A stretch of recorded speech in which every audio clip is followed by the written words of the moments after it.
Quelques jours après le passage du candidat du Parti démocratique gabonais à la présidentielle dans la province de Moyen-Nogoué, les cadres du parti, dont la coordinatrice générale de campagne du candidat, ont entrepris d'animer plusieurs causeries dans les quartiers de Lambaréné afin de faire le bilan d'Ali Bongo Ondimba en tant que chef de l'État au cours de ces dernières années. Nous faisons des proximités auprès de nos secrétaires de section par groupe de 30 à 40 pour les sensibiliser sur les enjeux du candidat, leur partager les éléments de langage que nous permettent de défendre le bilan de notre candidat et puis leur demander de nous accompagner vers cette victoire et les entretenir. Une stratégie de soutien au candidat Ali Bongo Ondimba avec pour objectif d'être au plus près des populations et discuter à bâton rompu. Lorsque vous faites une analyse d'un bilan à partir de promesses, c'est une démarche intellectuelle qui est liminaire.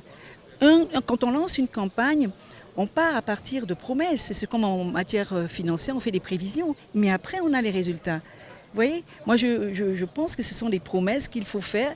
Il y a des promesses, mais on ne juge pas un mandat à partir de promesses. Ce sont des intentions qui dépendent des aléas de la conjoncture financière, des aléas de la maladie de la Covid, des aléas. Donc, faire ces analyses de courte appréciation me paraît un peu dangereux parce qu'à la limite, c'est occulter l'ensemble du bilan qui a été réalisé. Le mot d'ordre est donc donné aux militants et sympathisants du PDG, choisir Ali Bongo Ondimba pour conduire la destinée du Gabon durant les 5 prochaines années.